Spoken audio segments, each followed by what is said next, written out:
Cease fire के मुद्दे पर राहुल गांधी ने एक बार फिर केंद्र सरकार पर सवाल उठाए हैं। सवाल ये उठाया कि ट्रंप ने फ़ोन किया और नरेंद्र सरेंडर हो गए। हमारे साथ बातचीत के लिए कांग्रेस के वरिष्ठ नेता और सांसद प्रमोद तिवारी जी हैं। सर, जिस तरीके की बात आप लोग लगातार करते आ रहे हैं वही अब राहुल गांधी भी सीधे मंच से कहते हुए नजर आए कि ट्रंप के फ़ोन पर क्यों सीज फायर हो गया, क्या कहेंगे?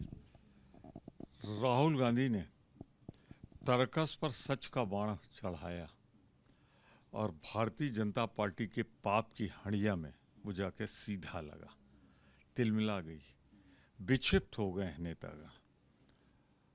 और क्या क्या बोले जा रहे हैं।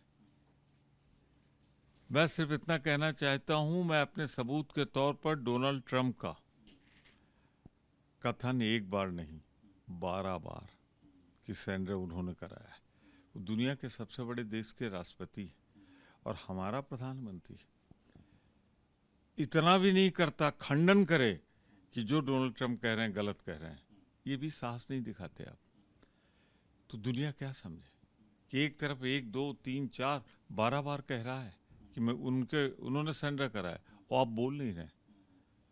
आपकी खामोशी क्या कह रही है?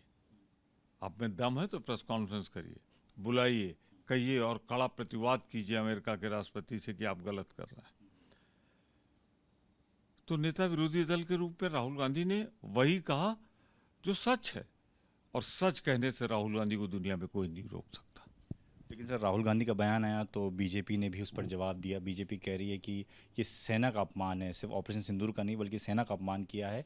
समीप पात्रा तो यहाँ तक बोल गए कि डोकलाम के समय चीन के लिए जासूसी करता पाया गया था कांग्रेस परिवार। मैं सिर्फ इतना कहना चाहता हूँ, मानसिक रूप से सच्चाई सुनकर जो मैंने कहा है कि सच का तीर भाजपा के पाप के हड़िया पे लगा, मेरी इस बात का जवाब दें। ये विक्षिप्त के तरह भाषण देने वाले लोग 12 बार ललकार कर कह रहा है डोनाल्ड ट्रंप कि मेरे कहने पे सेंटर, वो अमेरिका का राष्ट्रपति और भारत का प्रधानमंत्री खामोश क्यों है, चुप क्यों है, इस आरोप का जवाब क्यों नहीं देता?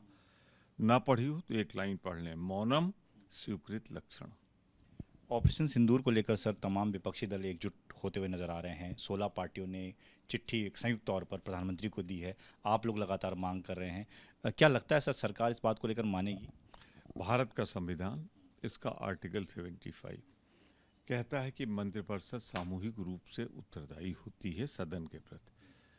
तो विपक्ष कह रहा है सदन की बैठक बुलाओ, बताओ पहलगाम में हजारों पर्यटक कई दिनों से बिना सुरक्षा के क्यों भेजे जा रहे थे? क्या आतंकवादियों के निशाने पर लाने के लिए? जवाब दें कि जो अमेरिका का राष्ट्रपति कह रहा है वो सच बोल रहा है या झूठ बोल रहा है? जवाब दें कि हमारे सीडीएस, जिनकी बहादुरी को मैं सैल्यूट करता हूं, सिंगापुर में जो उन्होंने बोला, ये सारे सवाल क्या हम चौराहे पे पूछें लोगों से? इसका जवाब तो मंत्रिपरिषद ही दे सकती है, प्रधानमंत्री ही दे सकते हैं और सदन में देना चाहिए। तो जो भारत का संविधान कह रहा है वही विपक्ष कह रहा है। धन्यवाद सर बातचीत के लिए। कैमरामैन राजेंद्र सिंह के साथ दीपक सिंह रावत, एबीपी न्यूज़, दिल्ली।